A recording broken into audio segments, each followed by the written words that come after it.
En los próximos días cómo termina. Ya te contamos toda la historia de los pizzeros, ¿no? Y todo lo que pasó. No voy a hacer referencia nuevamente, nos ocupamos del tema ya. Voy a recibir ahora a María Laura Garrigós de Rebori. ¿Cómo va, doctora? ¿Qué tal? ¿Cómo Buenas está? noches, ¿cómo andan? Presidenta de Justicia Legítima. Muchas gracias por venir. Ahora Fue una este semana, año ya no soy ahora ya presidenta. no, ahora ya no. Pero digo, esta semana fue una semanita así dura, Sí, ¿no? que Para hablar de la justicia. Yo trato de, a ver, que se comprendan los temas, ¿no? Bueno. Porque, a ver, el ministro de Justicia, Germán Garabano, habló y se refirió a algo que no es la primera vez que lo hace.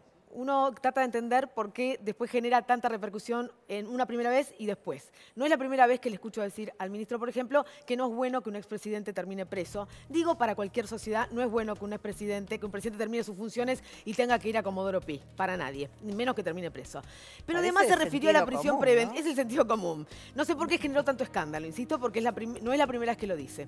Pero además se refirió a las prisiones preventivas diciendo que hay un uso excesivo de la figura de la prisión preventiva, cosa que también parece que es lo que está pasando en la Argentina. ¿Por qué tanto escándalo? Y le quieren hacer juicio político, al menos así lo expresó la doctora Carrió. Bueno, a ver, me parece que el doctor Garabano, que es un individuo que tiene prestigio en ONG que se vinculan con las cuestiones judiciales, no solamente de Argentina, sino también del exterior, tampoco puede jugar su personalidad, su prestigio totalmente para defender lo que está pasando en Comodoro Pi. Pareciera además que hay como una necesidad de decirle a Comodoro Pi, bueno, basta, ustedes no son los que marcan el ritmo. En todo caso, el ritmo se marca desde otro lado. Ah, es un mensaje. Y yo digo, porque paralelamente salió en el diario La Nación, en el editorial del diario La Nación del 30 de septiembre, una especie de catálogo de lo que el nuevo presidente de la Corte debiera hacer, y también un aviso para los tribunales de Comodoro Pi sobre que no iba a ser la misma tónica la relación entre la Corte y Comodoro Pi. A mí me parece, incluso para el análisis, digo, una exageración la reacción, ¿no? Ante lo que dijo La Garabano. reacción parece papel cotillón, digo, claro. papel picado. No tiene, porque, digo, le pide el juicio político. No tienen los votos. No, y después le escribe en el una partido. carta al presidente de la Nación. Sí, bueno, pero digo, ellos no tienen los votos para conseguir los votos necesarios para la remoción del ministro por vía del juicio político. Necesitarían los votos de la oposición, y la oposición no le va a dar los votos por una manifestación de este tenor. A ver, la otra cosa es que no generó la misma reacción. La fotografía donde vemos al doctor Irurzu con un operador judicial, así se los conoce, Pepín, Rodríguez Simón. Esto no generó nada y me parece en un bar charlando uno no sabe bien por qué un operador termina hablando con un camarista que además tiene una posición tomada y se sigue respecto de las prisiones preventivas. Pero que además es un camarista muy importante porque es el que maneja la oficina de las escuchas, por ejemplo. ¿No? Él está a cargo de la oficina de las escuchas, está puesto por la Corte. ¿Esto es habitual que suceda? No. Digo, para el común de los ciudadanos. Que no, se enteran... no es habitual. A ver, que un juez se encuentre con un abogado, pero la verdad es que Rodríguez Simón no es un abogado litigante en Comodoro Pi. No ejerce defensas, no se lo ve en los expedientes, se lo ve, en todo caso, en otras funciones.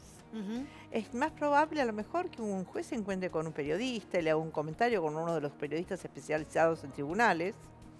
¿Y cuál es el entramado? Hay otra historia que decimos nosotros respecto a estos movimientos de la semana. Hay como... digamos, un conducto para hacerte llegar lo que se opina en tal lugar o en tal otro lugar. Y entonces pareciera que es como que acoplan la agenda, ¿no? La agenda política, la agenda judicial y en todo caso la agenda mediática. Y esto habla muy mal de la independencia judicial, ¿no?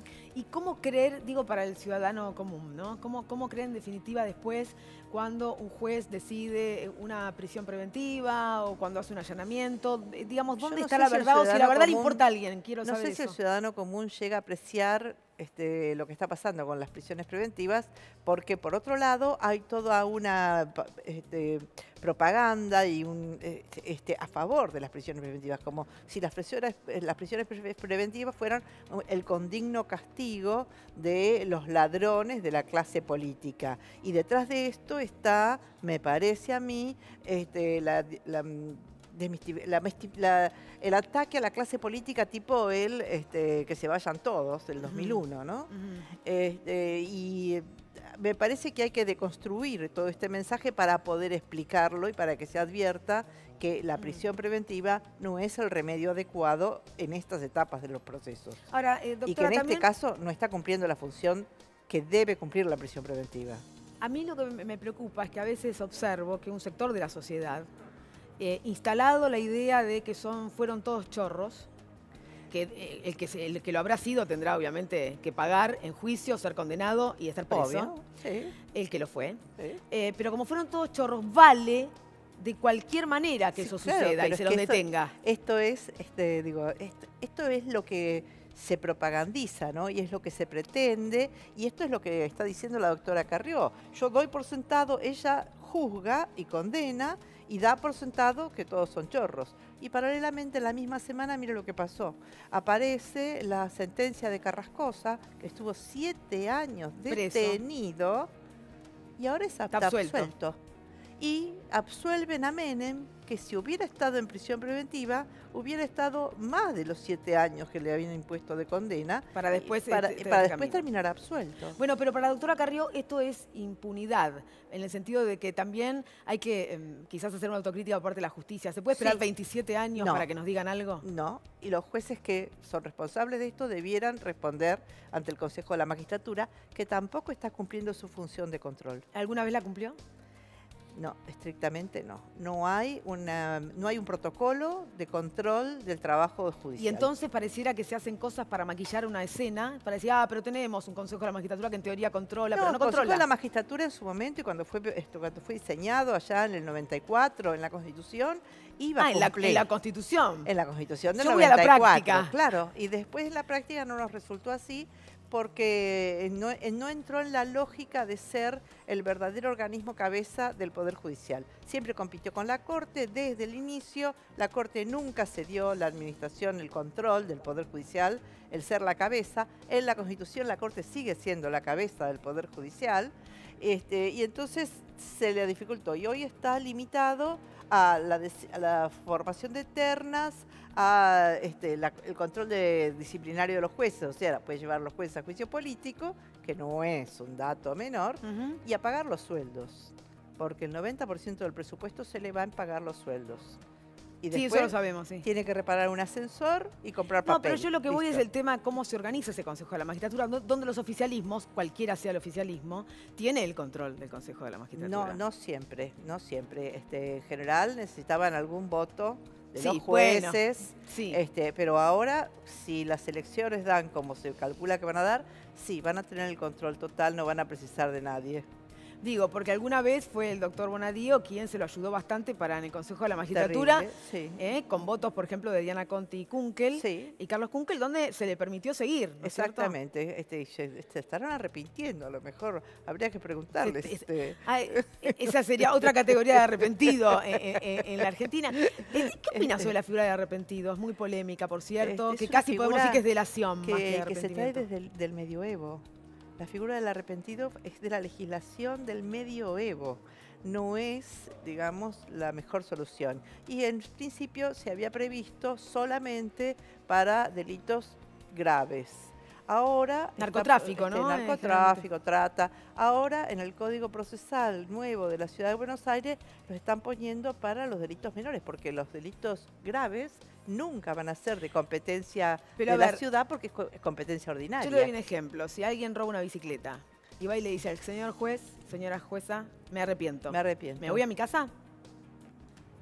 Bueno, no sé si tiene antecedentes, si no tiene antecedentes, si piensan que... No, porque digo, cuando un empresario dice... no necesariamente. Di plata para la campaña o para Coima, se va a la casa. Primero que no está todavía previsto para eso, pero no es automático. No, yo para la vara de la justicia para entender para quiénes se hace la ley del arrepentido. En realidad el sistema penal es selectivo y apunta a que usted pueda demostrar que es una persona...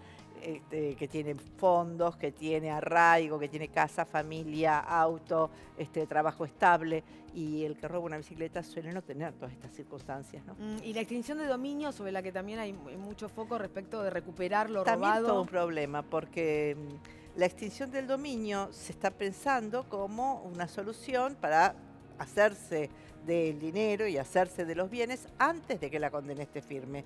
Y si después la condena no se ratifica, hay que devolver todo, más el lucro cesante, más los daños, claro. y el Estado va a terminar perdiendo. Digo, porque el 90% de las condenas no son confirmadas, ¿eh? El porcentaje de confirmatorio es bastante más bajo. ¿Por qué se demora tanto para confirmar o no una condena? Eso es un error grave del sistema que no se ha encarado nunca y hay que cambiar el sistema de trabajo. Porque tampoco se puede tener una persona 27 años esperando que le digan usted es culpable o usted es inocente. Por supuesto que no, pero hay, en los 27 años hay varias cosas, ¿no?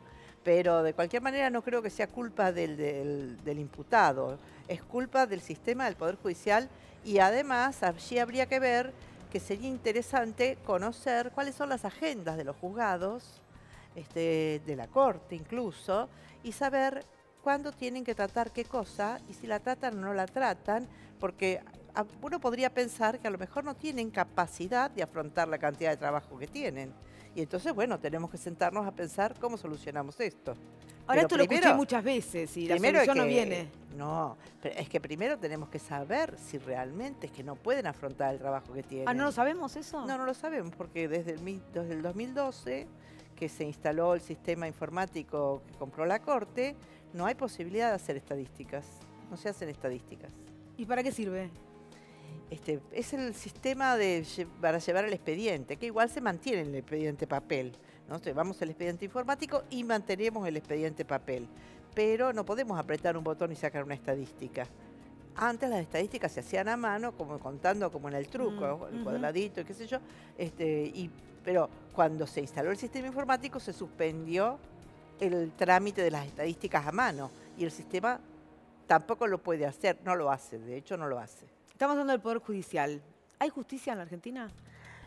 En algunos casos debe haber, no me cabe duda, pero la justicia no tiene que ver con el Poder Judicial. El Poder Judicial, más que para impartir justicia, es, desde mi punto de vista, un sistema para solucionar conflictos entre las partes que están que están enfrentadas. Si a veces es justo o no es justo, el asunto es que el conflicto sea solucionado.